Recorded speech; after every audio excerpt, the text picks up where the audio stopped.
Bom dia, quinto ano, tudo bem com vocês? Eu espero que sim. A gente está aqui hoje para mais uma aula de informática. A gente hoje vai falar sobre dois assuntos bastante importantes, mas eu quero começar com vocês falando sobre um assunto que é bastante importante para todo mundo que estuda informática. Isso inclui a gente também. No mês de agosto, é um mês que a gente comemora um dia muito especial, é o Dia Mundial da Informática. Ele é comemorado no dia 15 de agosto. E por que o Dia Mundial da Informática é comemorado nesse dia? Porque foi nesse dia que lá dos Estados Unidos foi anunciado para o mundo a criação do primeiro computador, que era chamado de ENIAC. O primeiro computador era uma máquina criada para calcular. O ato de calcular a gente também pode chamar de computar, e por isso veio o nome computador. A gente sabe que hoje em dia o computador tem muitas outras funções e que praticamente já nem se usa mais ele para fazer cálculos. Mas tudo começou nesse primeiro computador que apenas calculava, que ocupava andares inteiros de um prédio, que tinha quilômetros de fio, que era pesado, que era quente, que não era preciso, mas que de lá, dessa primeira invenção, que parecia tão primitiva aos nossos olhos, mas que para a época era um avanço tremendo, de lá veio todo o avanço tecnológico que a gente conhece e que nos permitiu ter na palma da mão mini computadores, que hoje em dia podem fazer praticamente todas as funções que a gente precisa, certo? Então, graças ao ENIAC, que hoje a gente consegue ter esses computadores super potentes, super rápidos, tão leves, que cabem na palma da mão. Então, por isso, é tão importante a gente lembrar desse acontecimento.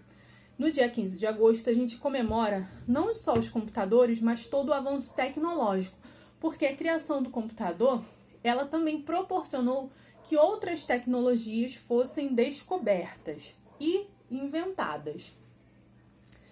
A gente também comemora nesse dia o trabalho de todo mundo que esteve envolvido nisso, porque para que houvesse esse avanço tão grande para computadores igual a gente conhece hoje em dia, houve o trabalho de muita gente, de pesquisadores, estudiosos, de gente que montava os computadores, que fazia as peças, que desenvolvia os programas, pessoas que operavam os computadores, professores que ensinavam como as pessoas mexerem no computador, professores que descobriam como aperfeiçoar os computadores.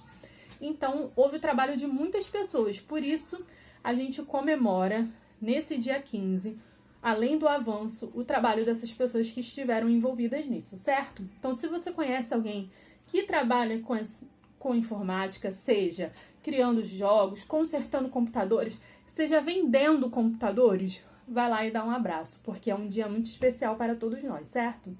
Agora, voltando para a nossa matéria, nesse bimestre a gente começou a falar sobre PowerPoint, vocês lembram? E essa semana a gente tem um trabalhinho valendo 3 pontos sobre essa matéria de PowerPoint, que é a nossa matéria do terceiro bimestre. Eu já coloquei a turma, então eu preciso que vocês preencham só com o nome de vocês. Não vamos esquecer, tem muita gente que esquece de colocar o nome, então vamos colocar o nome. E aí o nosso trabalho é dividido em 2 partes. A primeira parte de perguntas e a segunda parte de uma parte mais prática, de preencher. Na primeira parte, vocês vão responder 3 perguntas. A primeira é: o que é PowerPoint? Na segunda, para que serve? Percebe que a primeira é o que é. O que é? É um programa que faz o quê? É um programa de quê? E na letra B, para que serve o PowerPoint? Para que a gente usa o PowerPoint? Na letra C, além de texto, o que é possível utilizar em um documento de PowerPoint? Quais recursos? A gente viu que o PowerPoint é um correspondente da cartolina. Ele funciona mais ou menos como uma cartolina digital, certo?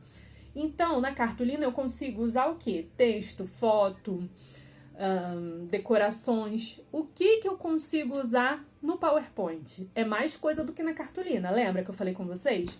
Então, letra A, o que é o PowerPoint? Na letra B, para que a gente usa, para que serve o PowerPoint? E na letra C, o que a gente consegue utilizar de recursos no PowerPoint? Lembrando que vocês podem e devem utilizar a matéria com as folhinhas, certo? Com as videoaulas. Então, vocês podem consultar tanto na folhinha quanto na videoaula. Na segunda parte, a gente tem lá a parte da barra de formatação do PowerPoint, porque o PowerPoint é dividido em barra de formatação e o espaço em branco, onde você cria os seus slides. Então, a gente tem uma parte da barra de formatação com os balãozinhos em branco. E cada balãozinho está indicando um ícone da barra de formatação. Você vai olhar qual ícone cada balãozinho está indicando e vai preencher esses balãozinhos com o nome do ícone ou a função. Então, se você não lembrar do nome, você pode colocar para que serve aquele ícone, que eu vou aceitar da mesma forma, certo? Não tem desculpa para fazer, tá bem facinho. Vejo vocês semana que vem. Até a próxima!